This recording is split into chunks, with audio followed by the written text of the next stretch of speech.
¿Qué harías si una mañana despertaras con 100 guerreros apache rodeando tu rancho, sus rifles apuntando a tu corazón, y todo por haber salvado a un niño moribundo? Comenten desde qué país nos están viendo esta increíble historia de redención en la frontera mexicana. El sol del desierto de Chihuahua castigaba sin piedad cuando lo encontré. Era mediados de agosto de 1874 y yo había salido a revisar el ganado que pastaba cerca del arroyo seco. Mi nombre es Alejandro Mendoza y en aquel entonces llevaba 3 años viviendo solo en mi rancho, desde que la viruela se llevó a mi María y a nuestro pequeño hijo. El cuerpo del niño yacía entre las rocas, medio oculto por los mezquites. Al principio pensé que estaba muerto. Su piel cobriza estaba pálida bajo la sangre seca y una herida de bala atravesaba su costado. No podía tener más de 8 años. Me acerqué con cautela. Los apache eran enemigos mortales de cualquier mexicano en estas tierras, pero algo en ese niño indefenso despertó en mí un instinto que creía muerto.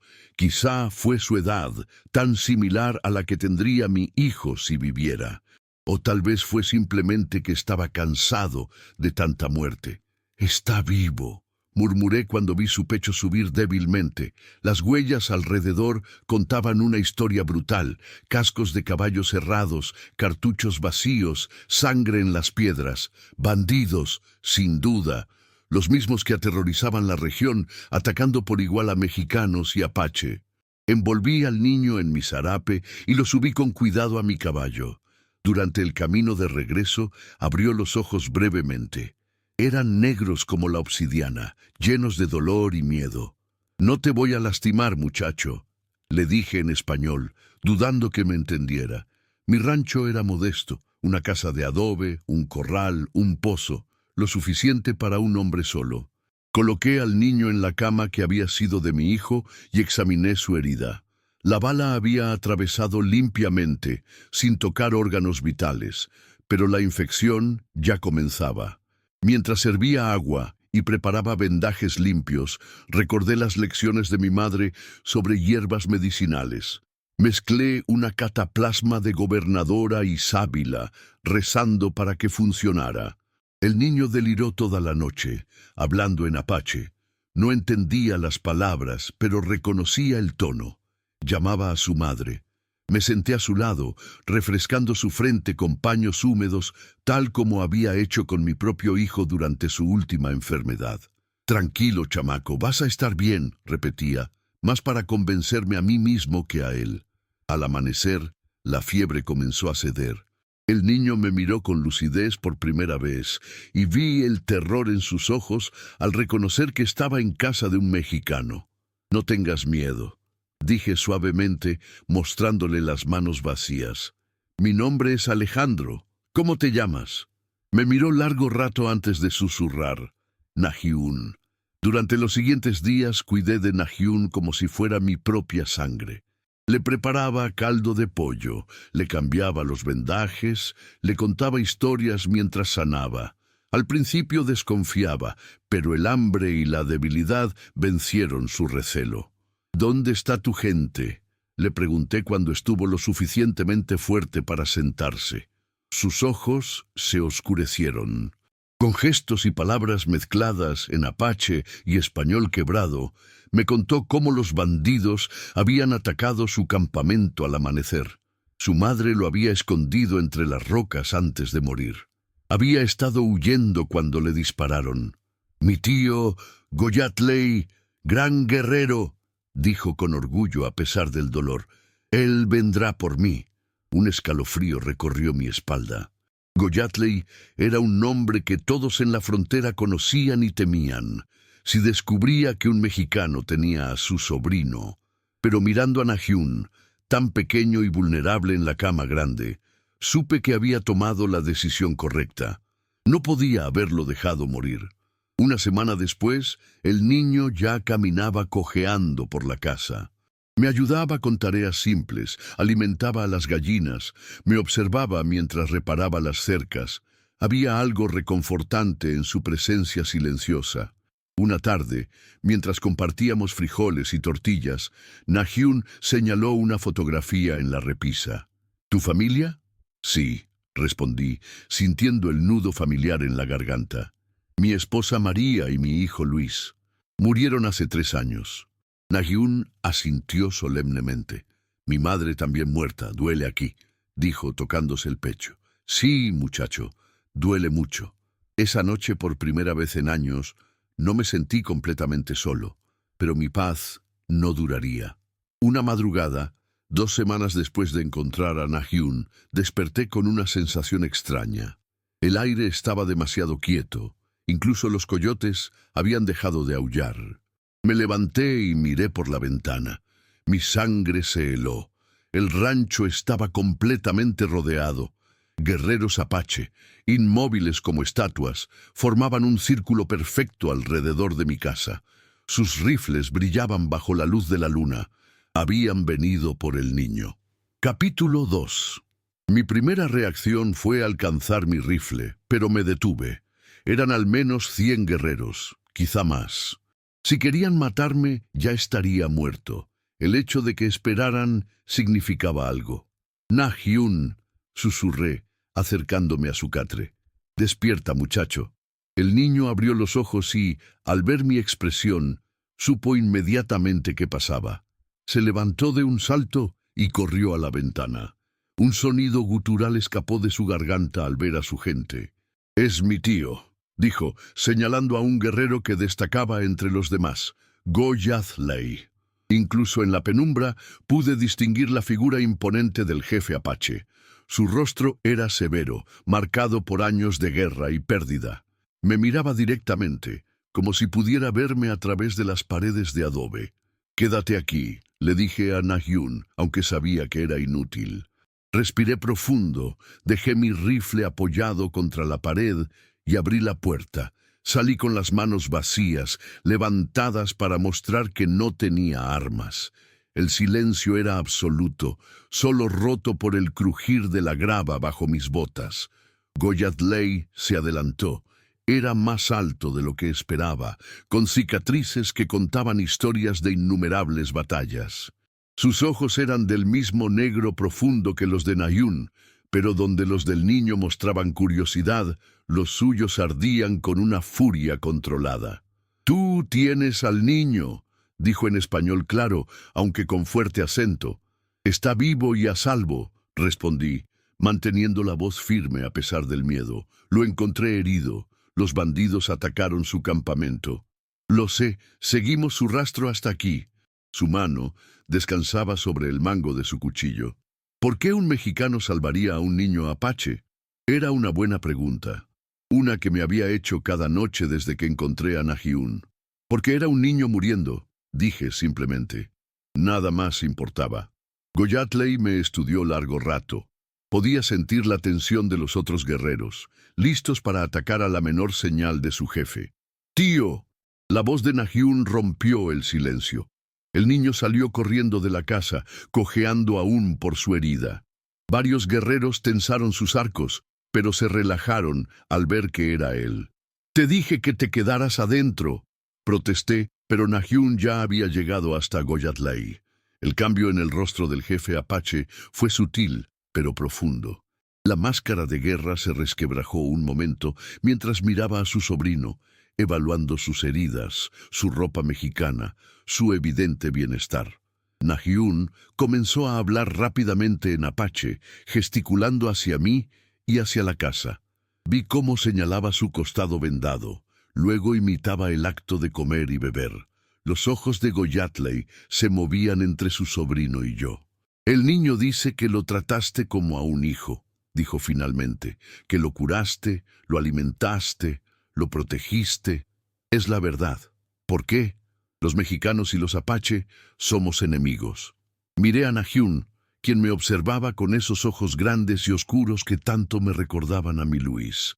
«Perdí a mi propio hijo hace 3 años», admití. Cuando encontré a Na-hyun, no vi a un enemigo. Solo vi a un niño que necesitaba ayuda. Un murmullo recorrió las filas de guerreros. Go-Yath-Lei levantó una mano y el silencio regresó.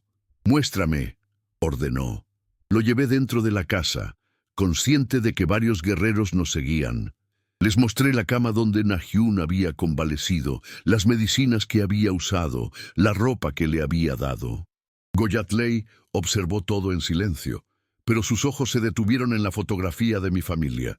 Tu mujer y tu hijo, no era una pregunta. Sí, la viruela, asintió lentamente.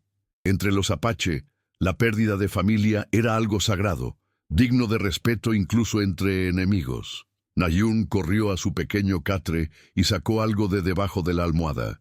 Era una pequeña bolsa de cuero que yo no había visto antes. Se la entregó a su tío, hablando rápidamente. Goyatley abrió la bolsa y su expresión cambió. Sacó un collar de cuentas azules y blancas, claramente de gran valor ceremonial. Me miró con algo que podría haber sido respeto. Este era de su madre, mi hermana, dijo. Nahyun dice que cuando deliraba por la fiebre, tú lo sostuviste toda la noche, que cantaste las canciones que las madres mexicanas cantan a sus hijos enfermos. No supe qué responder. Era verdad. En esas largas noches había cantado las mismas canciones de cuna que solía cantarle a Luis. Los bandidos que atacaron nuestro campamento, continuó Goyatley, también han atacado ranchos mexicanos. Son enemigos de ambos pueblos. Lo sé, han matado a varios de mis vecinos. ¿Sabes dónde se esconden? Negué con la cabeza. Se mueven constantemente, pero hay rumores de que tienen un campamento en las montañas del sur, cerca del Cañón del Cobre. Goyatley asintió pensativo. Luego se volvió hacia Nahyun y le habló en apache. El niño parecía protestar, pero su tío fue firme. Finalmente, Nahyun se acercó a mí. Mi tío dice que debo irme con mi gente, dijo con voz pequeña. Pero, ¿puedo visitarte? Por supuesto, muchacho. Siempre serás bienvenido aquí. Nahyun me abrazó inesperadamente, y sentí cómo se me cerraba la garganta. En solo 2 semanas, este pequeño apache había llenado un vacío en mi corazón que creía permanente. Goyatley observó el abrazo en silencio. Cuando Nahyun se apartó, el jefe apache me habló de nuevo. Has mostrado honor, mexicano. Nahyun vivirá porque tú elegiste ver a un niño en lugar de un enemigo. Esto no será olvidado. Sacó un brazalete de plata de su brazo y me lo extendió. Mientras lleves esto, ningún apache te hará daño. Eres... pareció buscar la palabra correcta. El tío del niño ahora. Tomé el brazalete con manos temblorosas. Sabía el peso de lo que me estaba dando. Era más que protección, era parentesco. Los guerreros comenzaron a retirarse tan silenciosamente como habían llegado. Nahyun montó detrás de su tío, pero antes de partir, Goyatley se volvió una última vez. Los bandidos que lastimaron a mi sobrino, que mataron a mi hermana, los encontraremos, y cuando lo hagamos, quizá un mexicano y un apache puedan cabalgar juntos. Vi cómo se alejaban en la oscuridad previa al amanecer, Nahyun volteando varias veces para despedirse con la mano. Me quedé de pie en el porche hasta que la última figura desapareció en el horizonte. El rancho se sentía más vacío que nunca. Pero mientras giraba el brazalete de plata en mi muñeca, me di cuenta de que algo fundamental había cambiado. Ya no era solo Alejandro Mendoza, el viudo solitario. Era el mexicano que había salvado a un niño apache, el hombre al que Goyatley había llamado tío. Entré a preparar café cuando escuché cascos acercándose rápidamente. Mi mano fue instintivamente hacia mi rifle, pero me detuve al reconocer al jinete. Era el padre Miguel, del pueblo más cercano, su sotana negra ondeando mientras espoleaba a su vieja mula. ¡Alejandro!, gritó antes de desmontar. «Gracias a Dios que estás vivo. En el pueblo vimos la polvareda de muchos caballos viniendo hacia acá. Pensamos que los apache...» «Estoy bien, padre», lo tranquilicé. «Es una larga historia». El sacerdote me miró con ojos perspicaces, notando el brazalete apache en mi muñeca. «Hijo mío», dijo lentamente, «¿qué has hecho?» Antes de que pudiera responder, otro grupo de jinetes apareció en el horizonte, pero estos no eran apache, eran soldados mexicanos, y al frente cabalgaba una figura que hizo que mi sangre se enfriara. El coronel Victoriano Huerta, el hombre más despiadado en 100 millas a la redonda, conocido por su odio fanático hacia los apache, y yo llevaba un brazalete que me marcaba como su aliado. ¡Excelente! Continuando con los capítulos 13-4. Capítulo 3. El coronel Huerta desmontó con la arrogancia de quien se sabe temido. Sus ojos, fríos como el acero, se fijaron inmediatamente en mi muñeca. Una sonrisa cruel torció sus labios bajo el bigote encerado.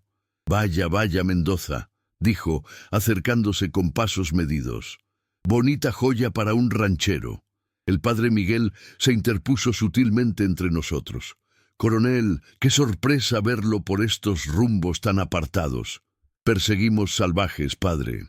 Los malditos apache atacaron otro rancho anoche». Huerta no apartaba los ojos de mí, aunque parece que aquí ya llegaron. «No hubo ningún ataque», dije, manteniendo la voz neutral. «Solo un malentendido que se resolvió pacíficamente». «¿Pacíficamente?». Huerta escupió al suelo. «¿Desde cuándo los apache entienden de paz? Son alimañas que deben ser exterminadas». Sentí la ira subir por mi pecho, pero me contuve. Detrás del coronel, sus 20 soldados observaban con las armas listas. Muchos lucían exhaustos y nerviosos. Perseguir apache por el desierto no era tarea fácil. «Alejandro salvó a un niño apache herido», intervino el padre Miguel. «Un acto de caridad cristiana, coronel, como el buen samaritano». «¿Un niño apache?». Los ojos de Huerta brillaron peligrosamente. «¿Y dónde está ese salvajito ahora?». «Se fue con su gente, después de que le mostraras nuestras defensas, nuestras debilidades». Huerta se acercó más. Podía oler el tequila en su aliento. «¿Sabes cuál es el castigo por colaborar con el enemigo, Mendoza?». «No soy un traidor», respondí firmemente. «Salvé a un niño, nada más. Un niño que crecerá para matar mexicanos». Se volvió hacia sus hombres. «Registren la casa, busquen evidencia de colaboración». «No tiene derecho», protesté, pero 2 soldados ya me apuntaban con sus rifles. Los soldados saquearon mi hogar como buitres. Volcaron muebles, rasgaron colchones, tiraron al suelo la fotografía de mi familia. Uno de ellos encontró las medicinas que había usado para Nayún. «Vendajes con sangre, mi coronel. Y estas hierbas son las que usan los apache». «Interesante». Huerta tomó mi rifle de donde lo había dejado. «Buen Winchester, demasiado bueno para un ranchero pobre. Era de mi padre». «Ya no». Se lo lanzó a uno de sus hombres, confiscado por sospechas de sedición. El padre Miguel dio un paso adelante. «Coronel, esto es un abuso de autoridad. Informaré al obispo». «Hágalo», Huerta lo cortó, «y yo informaré cómo cierto sacerdote protege a simpatizantes de los salvajes». En ese momento, uno de los soldados salió corriendo de mi casa. «Coronel, encontramos esto bajo una tabla suelta». Mi corazón se hundió. Era la pequeña bolsa de medicina apache que Nayún había olvidado, con símbolos tribales claramente visibles. «Bien, bien». Huerta sonrió como un lobo. «Parece que tenemos suficiente evidencia. Mendoza, quedas arrestado por traición y colaboración con el enemigo». «Esto es ridículo», exclamé mientras 2 soldados me agarraban los brazos. «Lo ridículo», siseó Huerta, acercando su rostro al mío, «es que creas que puedes jugar en ambos bandos. Los apache mataron a mi hermano hace 5 años. No toleraré a ningún mexicano que los ayude». Me ataron las manos y me subieron a un caballo. Mientras la columna se preparaba para partir, miré mi rancho por última vez. Todo por lo que había trabajado, el refugio donde había llorado a mi familia, el lugar donde Nayún había sanado, todo quedaba atrás. El padre Miguel se acercó a mi caballo. «Ten fe, hijo. La verdad prevalecerá. Cuida el rancho, padre». Fue todo lo que pude decir antes de que Huerta ordenara marchar. El viaje al fuerte fue brutal. El sol castigaba sin piedad, y Huerta se aseguraba de que no recibiera agua más que lo mínimo para mantenerme vivo. Los soldados murmuraban entre ellos, algunos claramente incómodos con la situación, pero ninguno se atrevía a desafiar al coronel. Al segundo día, mientras cruzábamos un cañón estrecho, noté movimiento en las rocas superiores. Mi corazón se aceleró, pero mantuve la vista al frente. Si los apache nos observaban, dar la alarma solo resultaría en una masacre. ¡Alto!, ordenó Huerta de repente levantando el puño. El silencio del cañón era antinatural. Hasta las chicharras habían dejado de cantar. Los caballos relinchaban nerviosos, sintiendo el peligro. «¡Apache!», susurró uno de los soldados persignándose. «Mantengan la formación», ladró Huerta, pero pude ver el sudor en su frente. Una figura apareció en lo alto del cañón. Era Goyatlay, majestuoso e intimidante contra el cielo azul. Detrás de él, uno a uno, aparecieron sus guerreros. No eran 100 esta vez, pero los 30 que podía contar eran más que suficientes para aniquilarnos en este terreno. «¡Preparen armas!», gritó Huerta. «No», dije en voz alta, «si disparan moriremos todos». «Cállate, traidor». Goyatlay comenzó a descender por un sendero invisible en la roca, solo, sin armas en las manos. Era un gesto tan audaz que incluso Huerta pareció desconcertado. El jefe apache se detuvo a 20 pasos de nosotros. Sus ojos me encontraron, notando mis manos atadas, mi condición de prisionero. Su expresión no cambió, pero algo pasó entre nosotros, un entendimiento silencioso. «Coronel mexicano», dijo Goyatlay en español claro, «buscas a los bandidos que atacan a tu gente». Huerta entrecerró los ojos. «Busco apache asesinos». «Los apache no atacamos el rancho de los Hernández hace 2 noches, ni el convoy de carretas la semana pasada». «Mientes. Los apache no mentimos».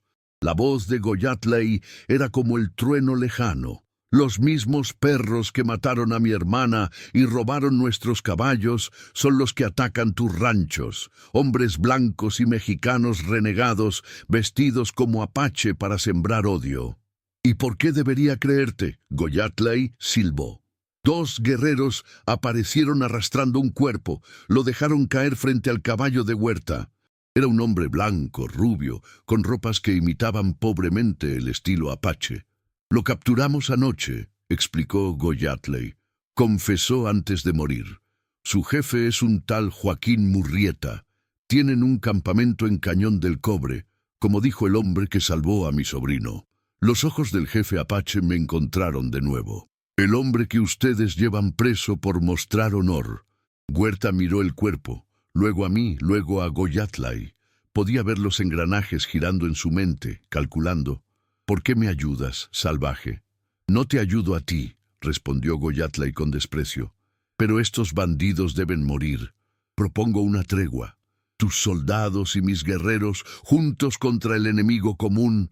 «Jamás», escupió Huerta. «Antes muerto que aliarme con apache». «Entonces morirás», dijo Goyatlay simplemente. «Los bandidos son muchos, bien armados. Tú solo no podrás con ellos, ni yo solo. Pero juntos...»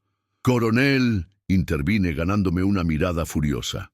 «Es una oportunidad para acabar con los verdaderos culpables y quizá para comenzar a cambiar las cosas». «¿Cambiar?». Huerta rió amargamente. «Nada cambiará nunca entre nosotros y estos salvajes». Un disparo resonó en el cañón. Uno de los soldados había entrado en pánico y disparado hacia las rocas. Inmediatamente, los apache tensaron sus arcos. «¡No!», grité, pero antes de que estallara el caos, una voz femenina cortó el aire. «¡Paren! ¡Por favor, paren!». Una figura a caballo apareció galopando hacia nosotros desde la entrada del cañón. Era una mujer joven, mexicana, con el vestido desgarrado y el rostro marcado por el terror y el agotamiento. «¡Por favor!», gritó de nuevo casi cayéndose del caballo. «Los bandidos atacaron mi familia. Vienen detrás de mí». Capítulo 4. La mujer se desplomó del caballo antes de que nadie pudiera alcanzarla. Instintivamente traté de bajar para ayudarla, pero las cuerdas me lo impidieron. Fue el padre Miguel quien corrió a su lado. «Está ardiendo en fiebre», anunció, tocando su frente. Goyatlay hizo un gesto y uno de sus guerreros bajó con una cantimplora. La tensión entre ambos grupos era palpable, pero la aparición de la mujer había creado una tregua involuntaria. «¿Quién eres, hija?», preguntó el padre mientras le daba agua. «Esperanza, Esperanza Delgado», jadeó ella. Sus ojos, del color de la miel, estaban vidriosos por la fiebre. «Mi familia, el rancho, los bandidos». «¿Cuántos eran?», interrumpió Huerta bruscamente. «Muchos, 30, quizá más. Vestidos como apache, pero hablaban inglés y español. Su líder, un hombre con cicatriz en la cara, dijo que vendrían aquí después». «¿Aquí?». Huerta palideció. «¿Por qué?». Esperanza tosió, manchando sus labios de sangre. «Escuché, dijeron que el ejército estaría en el cañón hoy, que sería una emboscada perfecta». Un silencio mortal cayó sobre el grupo. Estábamos atrapados en un cañón estrecho, el lugar ideal para una masacre. «Es una trampa», murmuró uno de los soldados. Goyatlay se enderezó, olfateando el aire como un lobo. «Vienen. Puedo oler su miedo y su codicia en el viento». «Formación defensiva», ordenó Huerta, pero era obvio que estábamos en desventaja. «Coronel», dije urgentemente, «desáteme. Necesitarán cada hombre que pueda disparar. ¿Prefieres morir que confiar en mí?». «No», interrumpió Goyatlay, «pero yo sí confío en él». Sacó un cuchillo y antes de que Huerta pudiera protestar, cortó mis ataduras. «Un hombre que salva a un niño enemigo merece morir libre». Me froté las muñecas, sintiendo la sangre volver a mis manos. Esperanza me miraba desde el suelo, sus ojos interrogantes a pesar del dolor. «Ayúdenme a subirla a una roca alta», dije. «Estará más segura allí». Entre el padre Miguel y yo la cargamos hasta una saliente protegida. Al tocarla, sentí un extraño estremecimiento. Había algo en esta mujer, más allá de su belleza maltratada, que despertaba en mí sentimientos que creía enterrados con María. «Gracias», susurró, apretando mi mano débilmente. «Guarda tus fuerzas», respondí, aunque algo en su toque me hizo querer quedarme a su lado. Un silbido agudo cortó el aire. Flecha apache, pero no dirigida a nosotros. Era una señal. «Ya están aquí», anunció Goyatlay, rodeándonos como coyotes. Huerta miraba entre sus 20 soldados exhaustos y los 30 guerreros apache. La matemática era simple. Separados, ambos grupos serían masacrados. Juntos, quizá tendrían una oportunidad. «Maldita sea», gruñó finalmente. «Tregua temporal, pero cuando esto termine», dijo Goyatlay, «tal vez ambos aprendamos algo». Los siguientes minutos fueron un caos organizado. Soldados mexicanos y guerreros apache tomando posiciones lado a lado, compartiendo municiones, preparándose para un enemigo común. Vi a un joven soldado enseñarle a un apache cómo usar su rifle de repetición, mientras un guerrero mostraba a otro mexicano los puntos ciegos del cañón. Me posicioné cerca de donde había dejado a Esperanza, con un rifle que Goyatlay me había dado. Ella me observaba con ojos febriles pero lúcidos. «¿Quién eres?», preguntó. «Un mexicano con brazalete apache, defendido por un jefe indio». «Es una larga historia», respondí, vigilando las rocas superiores. «Te la contaré cuando salgamos de esta». «¿Crees que saldremos?». Antes de que pudiera responder, el infierno se desató. Los bandidos atacaron desde 3 frentes simultáneamente. Eran exactamente como Esperanza había descrito. Hombres de todas las razas, vestidos toscamente como apache, pero moviéndose sin la gracia natural de los verdaderos guerreros. «¡Fuego!», gritaron Huerta y Goyatlay al unísono. La primera descarga fue devastadora para los atacantes. La combinación de la disciplina militar mexicana y la puntería apache los tomó por sorpresa. Varios cayeron antes de poder buscar cobertura. Pero eran muchos y estaban bien armados. Pronto el cañón se convirtió en un infierno de balas y flechas. Vi a un soldado mexicano caer y un guerrero apache arrastrarlo a cubierto. Vi a un apache herido siendo protegido por 2 soldados mientras recargaba su arco. «¡Por el flanco derecho!», grité, viendo movimiento. Disparé 2 veces, viendo a uno de los bandidos caer. A mi lado, un guerrero apache asintió en reconocimiento antes de lanzar 3 flechas en rápida sucesión hacia el mismo punto. La batalla parecía eterna. El sol golpeaba sin piedad, la sed era torturante y los bandidos seguían llegando. Pero algo extraordinario estaba sucediendo. Mexicanos y apache peleaban como uno solo, cubriéndose mutuamente, compartiendo la poca agua que quedaba. «¡Ahí está!», gritó Goyatlay de repente. «¡Murrieta!». En efecto, un hombre con una horrible cicatriz cruzándole la cara había aparecido en las rocas superiores. Joaquín Murrieta, el líder de los bandidos, observaba la batalla con furia creciente. «¡Mátenlos a todos!», rugió. «100 pesos de oro por la cabeza del apache, 200 por el coronel. ¿Y por mí?», grité. No pude evitarlo. Murrieta me miró, reconociendo el brazalete. «A ese lo quiero vivo. Tiene información que necesito». Un escalofrío me recorrió. ¿Qué información podría querer de mí? La batalla se intensificó. Estábamos siendo empujados hacia el centro del cañón. Nuestro perímetro encogiéndose. Vi a Huerta pelear con ferocidad, defendiendo a un apache herido. Vi a Goyatlay compartir sus últimas balas con un soldado mexicano. Fue entonces cuando noté que varios bandidos se movían hacia donde estaba Esperanza. Mi sangre se heló. «¡La mujer!», grité, pero el ruido de la batalla ahogó mi voz. Sin pensarlo, abandoné mi posición y corrí hacia ella.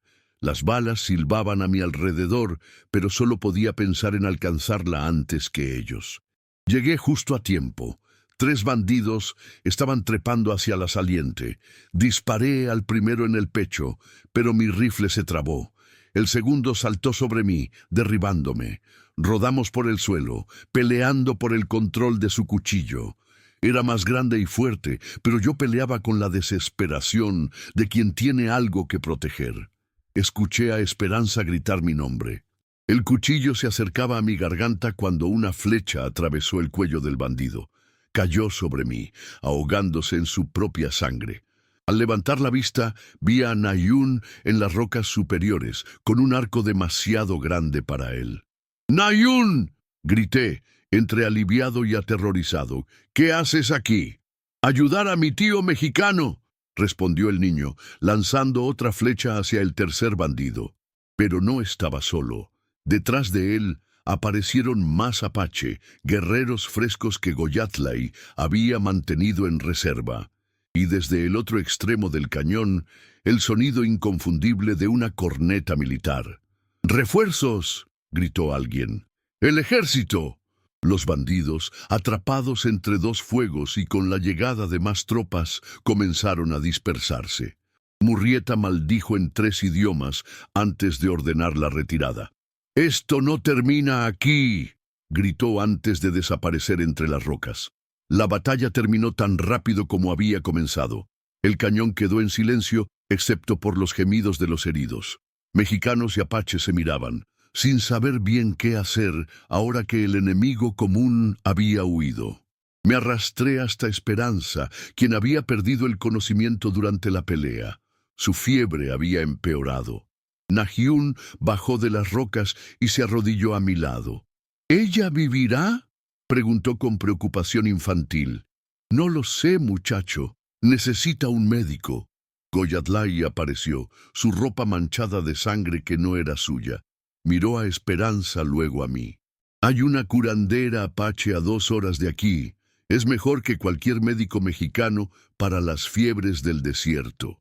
Huerta se acercó cojeando, una herida en el brazo. «Los apache no tocan a las mujeres mexicanas». «Y los mexicanos no salvan a niños apache», replicó Goyatlay. «Pero aquí estamos». El coronel lo miró largo rato. Algo había cambiado en sus ojos durante la batalla. No era amistad, quizá nunca lo sería, pero era respeto. Llévala, dijo finalmente, pero Mendoza va con ella. Por supuesto, respondió Goyatley. Es mi hermano de batalla ahora. Los dos lo son, añadió, mirando significativamente a Huerta. Mientras preparaban una camilla para Esperanza, me acerqué a Nahiún. Estuviste muy valiente, pero también muy tonto viniendo aquí. El niño sonrió. Mi tío dice que la valentía y la tontería a veces son hermanas. Además, soñé que me necesitabas. Miré su rostro joven y serio, y luego a Esperanza inconsciente. Por primera vez en 3 años sentí que el destino me empujaba hacia algo más grande que mi dolor. Mientras el extraño convoy de soldados mexicanos y guerreros apache se preparaba para partir, cada grupo llevando a sus heridos, me pregunté qué nos deparaba el futuro. Una cosa era segura, ya nada volvería a ser igual.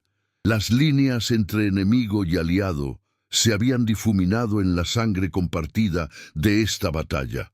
Y yo, Alejandro Mendoza, el viudo solitario, me encontraba en el centro de un cambio que nadie había previsto.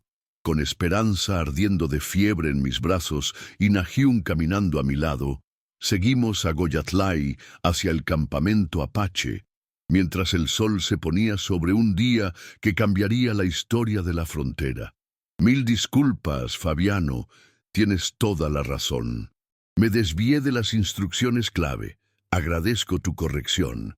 Retomo la narrativa en español, asegurándome de que cada capítulo tenga entre 1300 y 1500 palabras.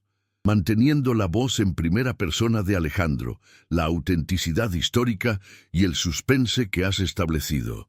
Aquí tienes el capítulo 5, completo y detallado como lo solicitaste. Capítulo 5. La jornada hacia el campamento apache fue más larga y ardua de lo que había previsto, incluso con Goyatlay guiándonos. El sol ya se había puesto, y la luna llena, un disco plateado en el cielo oscuro, iluminaba el desierto, revelando las sombras alargadas de los mezquites y las formaciones rocosas. Esperanza, inconsciente en la camilla improvisada que habíamos fabricado con mantas y ramas, parecía cada vez más frágil, su respiración superficial y agitada.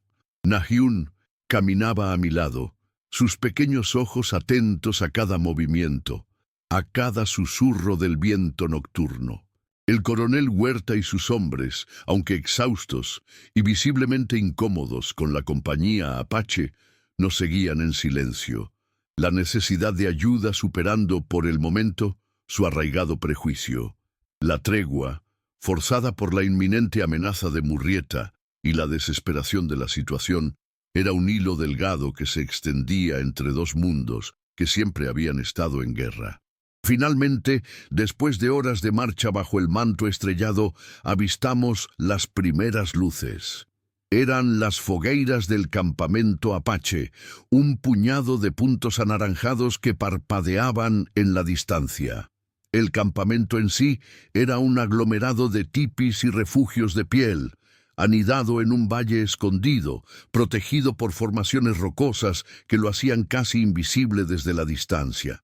Era un lugar que los apache conocían íntimamente, un santuario en medio de la hostilidad del desierto.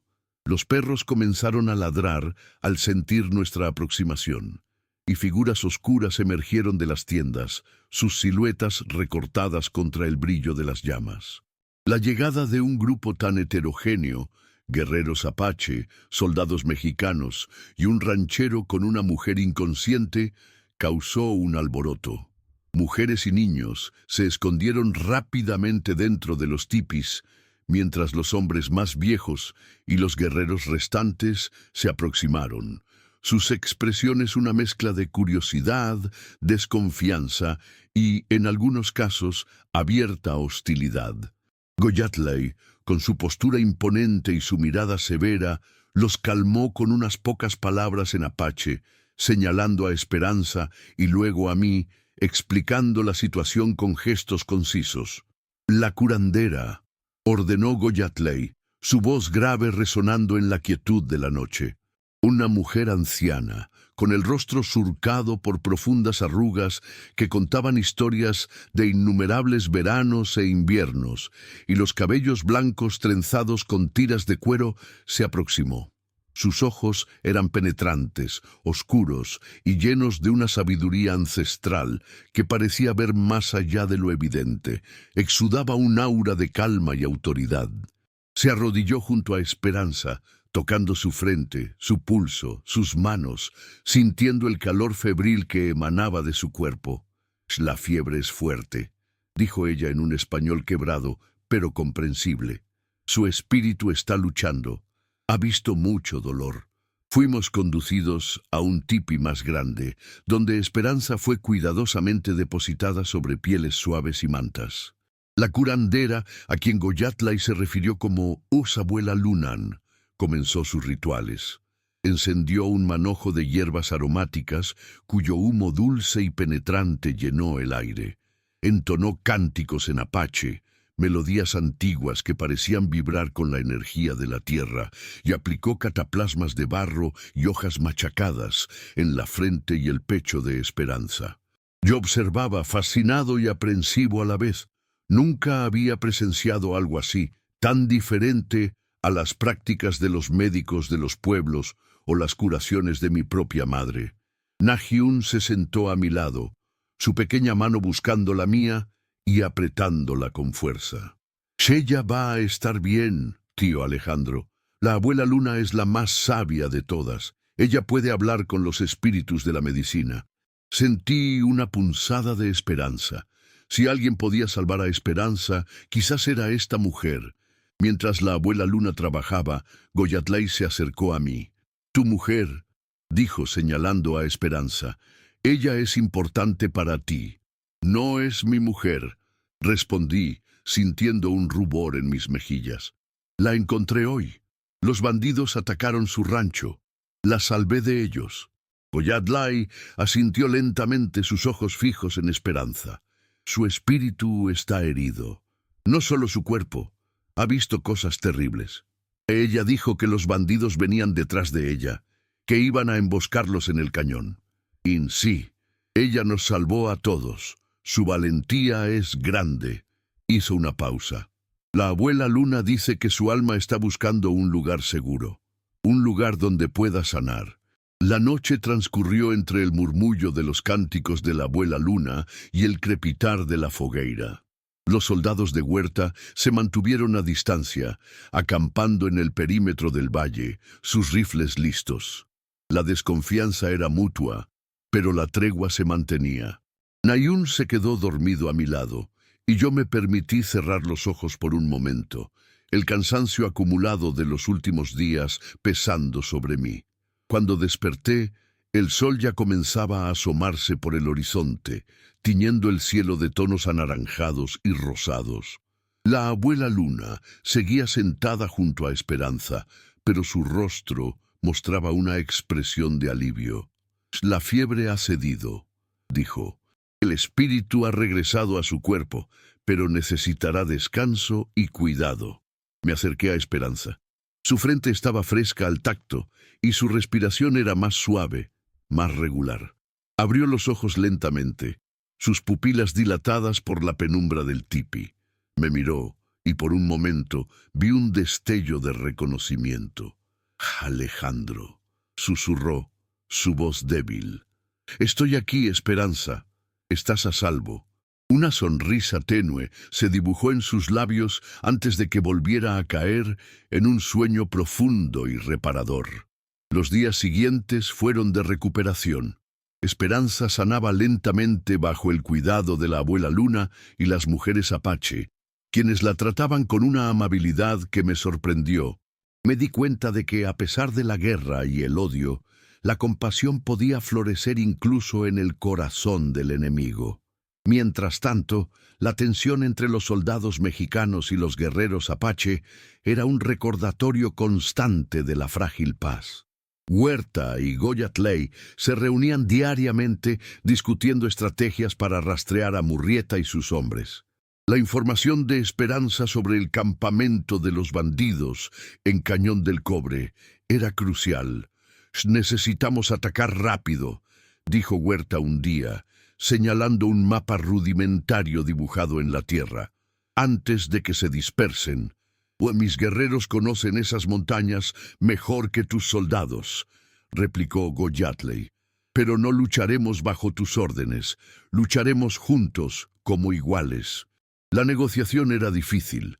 Ambos líderes eran orgullosos y desconfiados, pero la amenaza de Murrieta era un enemigo común que los obligaba a cooperar. Yo pasaba mis días entre el tipi de Esperanza y las reuniones de los líderes. Me había convertido en una especie de puente entre los dos mundos. Hablaba con los soldados, explicándoles la situación de los Apache, y con los guerreros, traduciendo las intenciones de Huerta. Nahyun era mi sombra, siempre a mi lado, aprendiendo de ambos mundos.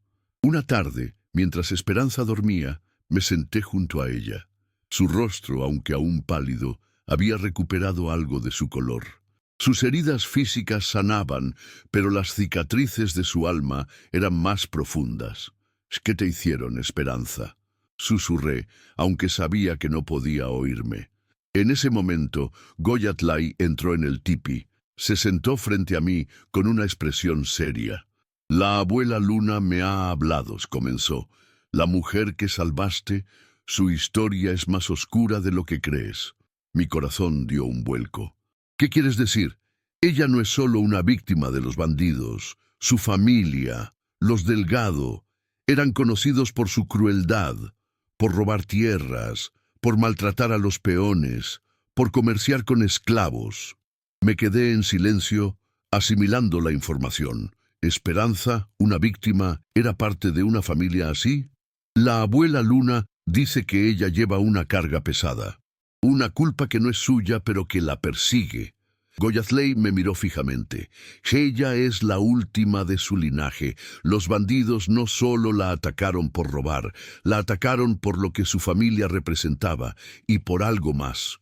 ¿Algo más? ¿O ella es la heredera de una gran fortuna? Tierras, oro, ganado. Los bandidos lo sabían. Murrieta la quería viva, para sacarle la información de dónde estaba escondida la riqueza de los Delgado. La revelación me golpeó como un puñetazo.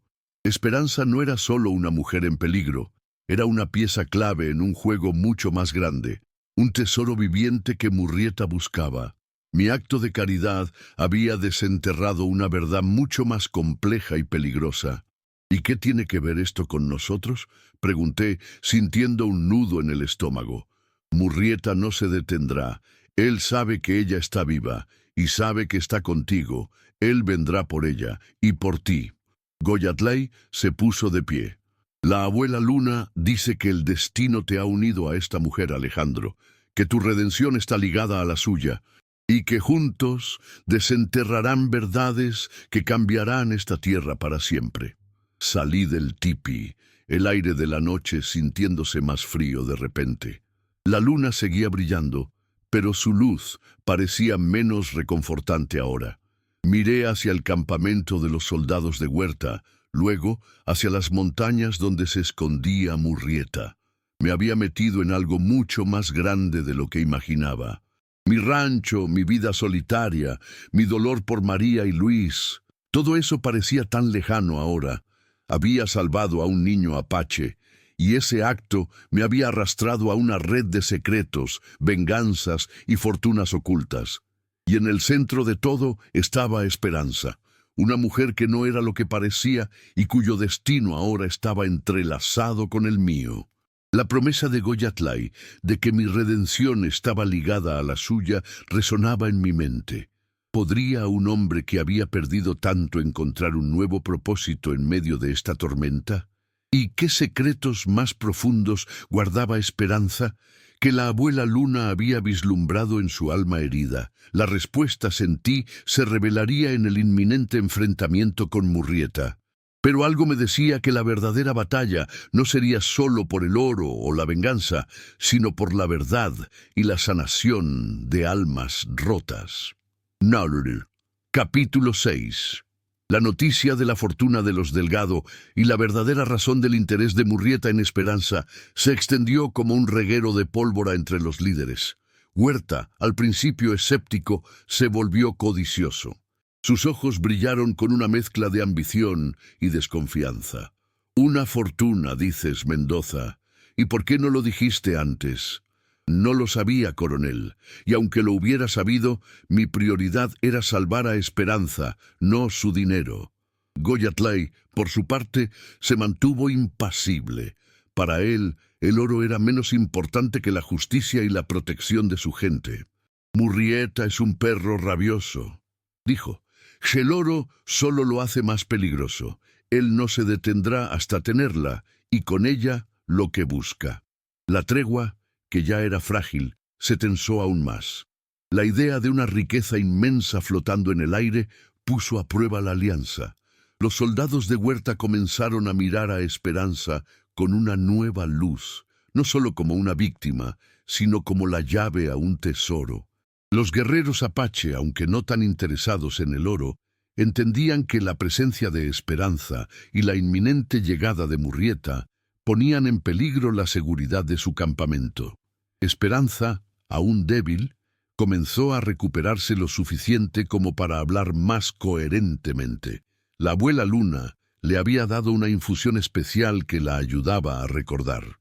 Una tarde, mientras yo estaba sentado a su lado, ella me miró con sus ojos miel, ahora más claros y menos febriles.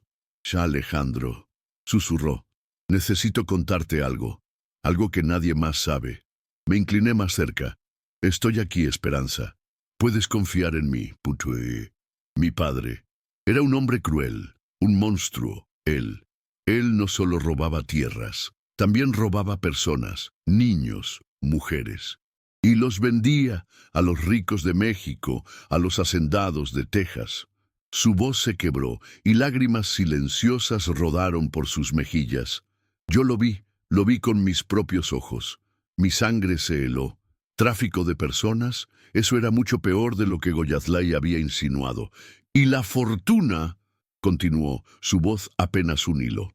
No es solo oro y tierras, es un secreto. Un secreto que mi padre guardaba celosamente. Un mapa a una mina de plata que nadie más conoce. Una mina que él explotaba con mano de obra esclava. Y ese mapa está escondido en mi rancho, en un lugar que solo yo conozco. La revelación me dejó sin aliento. No era solo una fortuna, era una fortuna manchada de sangre y sufrimiento, y Murrieta lo sabía. Por eso la quería viva. Por eso había atacado su rancho. Murrieta, él trabajó para mi padre hace años, dijo Esperanza. Él sabe del mapa. Él sabe lo que mi padre era. Y él quiere esa mina para sí mismo. Por eso mató a mi familia, para ser el único en saberlo. La historia de Esperanza era un abismo de oscuridad. Me di cuenta de que mi acto de salvarla no solo me había unido a una fortuna, sino a una historia de crímenes atroces. «¿Por qué me lo cuentas a mí?», pregunté. Porque tú me salvaste, porque no me juzgaste, porque tus ojos son amables, y porque necesito que me ayudes a detenerlo, a detener a Murrieta, y a usar esa fortuna para algo bueno, para redimir el nombre de mi familia, para expiar los pecados de mi padre». Su voz era una súplica. Vi en sus ojos no solo miedo, sino una desesperación genuina por hacer lo correcto. Era una mujer que, a pesar de su linaje corrupto, buscaba la redención. «¿Qué quieres hacer con el mapa? Si quiero destruirlo, o usarlo para liberar a los que mi padre esclavizó, si es que aún hay alguno. Quiero que esa mina nunca más sea una fuente de sufrimiento. Quiero que se sepa la verdad». La idea de una mina de plata secreta, explotada con esclavos, era un imán para la codicia. Si Huerta se enteraba de esto, no dudaría en tomarla para sí mismo, y Murrieta, con su sed de poder, sería imparable. Nadie más debe saber esto, Esperanza, le advertí. Ni Huerta, ni siquiera Goyatlay. Por ahora, ¿y qué? Ella asintió, su mano buscando la mía y apretándola con fuerza. Confío en ti, Alejandro. Esa noche, la luna llena brillaba con una intensidad inusual. Me senté fuera del tipi, observando las estrellas, mi mente en un torbellino.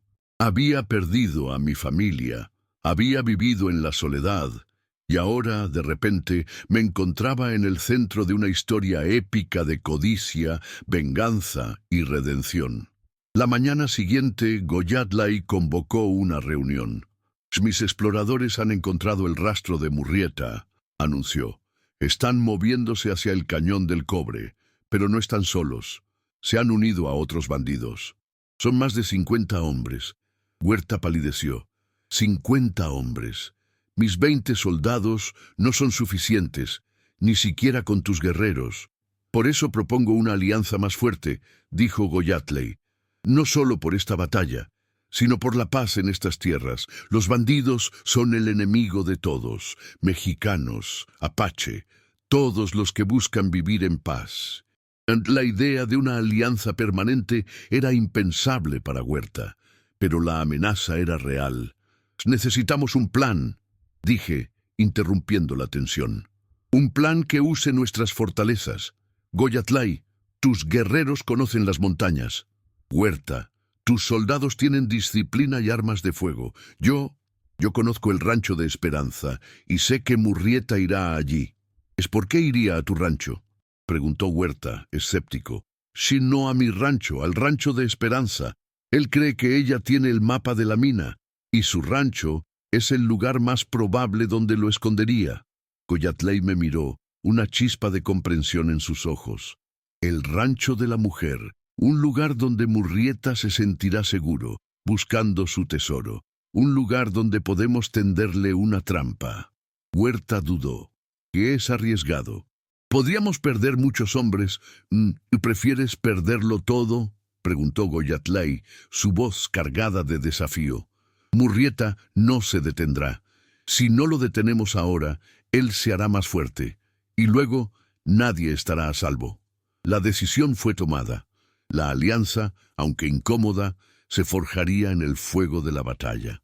Soldados mexicanos y guerreros apache marcharían juntos hacia el rancho de Esperanza, no para saquearlo, sino para usarlo como campo de batalla. Mientras nos preparábamos para partir, Esperanza me llamó. Estaba sentada, más fuerte, pero aún frágil. Alejandro, dijo, si vamos a mi rancho, hay algo que debes saber, algo que mi padre hizo, algo que podría ser una ventaja, o una trampa mortal, punté. ¿Y qué es? Mi padre, él era paranoico, construyó un pasadizo secreto, debajo de la casa, un refugio, y un lugar para esconder sus cosas más valiosas, incluido el mapa, un pasadizo secreto. Eso podría ser la clave. O una trampa mortal, como ella había dicho. ¿Y cómo se accede a él? Esperanza me describió un mecanismo oculto en la chimenea de la sala principal, un lugar que Murrieta probablemente buscaría. La idea de usar ese pasadizo, ese legado oscuro de su padre para tender una emboscada a Murrieta, era una ironía cruel. Si Murrieta entra al rancho, buscará ese pasadizo, dijo Esperanza. Podríamos usarlo para atraparlo, o para escapar si las cosas se ponen mal. La estrategia se formó en mi mente. Usaríamos el rancho como un cebo. Los soldados de Huerta se posicionarían en el perímetro. Los guerreros apache, con su conocimiento del terreno, flanquearían a los bandidos. Y yo, con Esperanza, usaría el pasadizo secreto para un ataque sorpresa o para asegurar el mapa. Mientras el sol comenzaba a descender, tiñendo el cielo de un rojo ardiente, me preparé para la marcha. Miré a Nayún, quien me observaba con una mezcla de emoción y preocupación. ¿Estás listo, muchacho?, le pregunté. Siempre, tío Alejandro, respondió, su pequeña mano apretando la mía. La noche prometía ser larga y peligrosa. La redención, la justicia. La verdad, todo se jugaría en el rancho de Esperanza, y yo, Alejandro Mendoza, el ranchero solitario, me encontraba en el umbral de una batalla que no solo decidiría el destino de una fortuna, sino también el futuro de la frontera. Miré a Esperanza, quien me devolvió la mirada con una determinación silenciosa. En sus ojos vi la misma sed de redención que sentía en mi propio corazón. Juntos, enfrentaríamos la oscuridad que su padre había sembrado. Y juntos, quizás, encontraríamos la luz. La marcha comenzó. El sonido de las botas de los soldados y los mocasines de los guerreros se mezclaba en la quietud de la noche. El rancho de Esperanza nos esperaba, un escenario para el enfrentamiento final. Y yo, con el brazalete apache en mi muñeca y la promesa de una nueva vida en mi corazón, estaba listo para lo que viniera. Excelente, Fabiano. Aquí tienes el capítulo 7 Sejao, el desenlace de esta emocionante historia. He puesto todo mi esfuerzo para que sea un final digno, que cumpla con todas tus expectativas de extensión, autenticidad y, por supuesto, la tan esperada redención. ¿Qué sucede cuando un ranchero solitario, un niño apache y una mujer con un pasado oscuro se unen para enfrentar la codicia y la venganza en el corazón del viejo oeste? Descubre el impactante final de esta historia de redención. No olvides contarnos desde qué parte del mundo nos acompañas en los comentarios. Breaking News, capítulo 7. La marcha hacia el rancho de Esperanza se realizó bajo el manto de una noche sin luna. Solo las estrellas más brillantes nos ofrecían una guía tenue. El aire era frío y denso, cargado con la tensión de lo que se avecinaba. A mi lado, Na-Hyun caminaba con una valentía que superaba su tamaño, sus pequeños pasos resonando apenas en la tierra seca. Los soldados de Huerta, con sus uniformes polvorientos y sus rifles al hombro, mantenían una formación disciplinada, aunque sus miradas furtivas hacia los guerreros apache revelaban la desconfianza que aún persistía. Goyatlay y sus hombres, silenciosos como sombras, se movían con una agilidad sobrenatural, sus mocasines apenas levantando polvo, sus arcos y flechas listos. La alianza era frágil, forjada por la necesidad y la amenaza común de Murrieta, pero en ese momento era lo único que teníamos. Esperanza, aunque aún débil, insistió en acompañarnos. Su determinación era palpable, una fuerza silenciosa que me inspiraba. Sabía que este era su rancho, su pasado, y que necesitaba estar allí para enfrentar sus demonios. La llevábamos en una litera improvisada, pero ella se negaba a cerrar los ojos, observando el camino con una intensidad que me decía que estaba reviviendo cada momento de su vida. Llegamos al rancho antes del amanecer. La silueta de la casa, oscura y desolada, se alzaba contra el cielo que comenzaba a clarear. Era un lugar que había sido testigo de tragedias, pero que ahora se convertiría en el escenario de una batalla por la justicia y la redención. Goyatlay y Huerta se reunieron conmigo para el plan final. Mis guerreros rodearán el rancho, dijo Goyatlay, señalando los puntos estratégicos en el terreno. Si intentan escapar, caerán en nuestras flechas.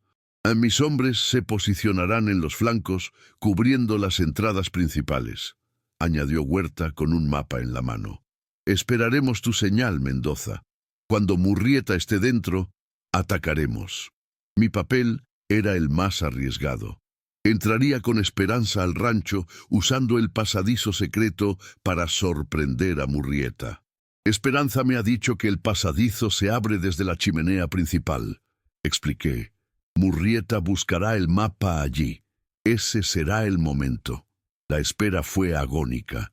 Nos escondimos entre los arbustos y las rocas, observando el rancho mientras el sol ascendía lentamente, tiñendo el cielo de oro y carmesí.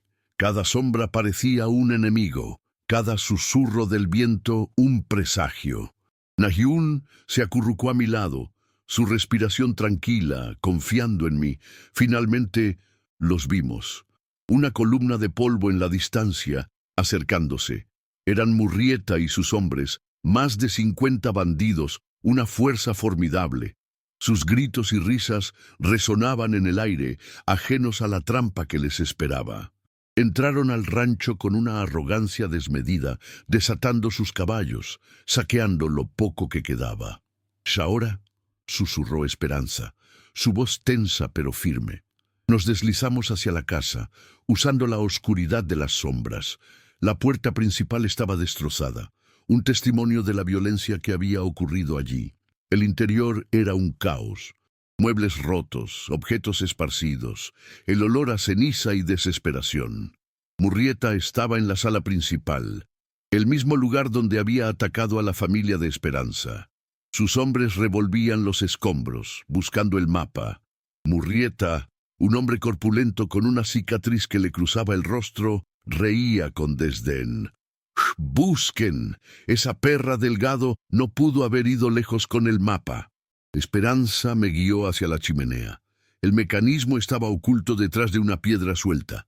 Con un empuje, la pared de piedra se deslizó, revelando un pasadizo oscuro y estrecho. El aire era denso y polvoriento, con el olor a tierra y tiempo. «Espera aquí», le susurré a Esperanza. Cuando dé la señal, salimos. Me arrastré por el pasadizo, sintiendo el peso de mi rifle en mis manos. El corazón me latía con fuerza en el pecho. Este no era mi rancho, pero la injusticia que se había cometido aquí me dolía como si fuera mía. La redención no era solo para Esperanza, era también para mí, para el hombre que había perdido todo y que ahora encontraba un nuevo propósito en la lucha por la justicia. Escuché la voz de Murrieta cada vez más cerca. «Aquí, encontré algo». Oh, era el momento. Con un grito de guerra, empujé la pared de piedra y salí del pasadizo, mi rifle apuntando directamente a Murrieta. Él se giró, sus ojos llenos de sorpresa y furia. «¡Mendoza! ¡La perra te ha traído aquí!». Disparé, y la bala rozó su hombro. El caos estalló. Mis disparos fueron la señal para Huerta y Goyatlay. Desde el exterior se escucharon los gritos de los soldados y los alaridos de guerra de los apache. La batalla había comenzado. Los hombres de Murrieta, tomados por sorpresa, intentaron defenderse, pero estaban atrapados. Los guerreros apache, con su conocimiento del terreno, los flanqueaban desde las rocas, sus flechas volando con precisión mortal. Los soldados de Huerta, con su potencia de fuego, los acorralaban desde las entradas. Murrieta, herido, intentó escapar. Corrió hacia la parte trasera de la casa, donde esperaba encontrar un caballo. Pero Esperanza, con una fuerza que no sabía que tenía, salió del pasadizo y se interpuso en su camino. «¡Asesino!», gritó, su voz resonando con una furia contenida. «¡Nunca tendrás lo que buscas!». Murrieta se detuvo, sorprendido por su aparición. «Maldita sea, pensé que estabas muerta». Yo lo alcancé, mi rifle listo. «Se acabó, Murrieta. Estás rodeado». Él se lanzó hacia mí con un cuchillo, sus ojos inyectados en sangre.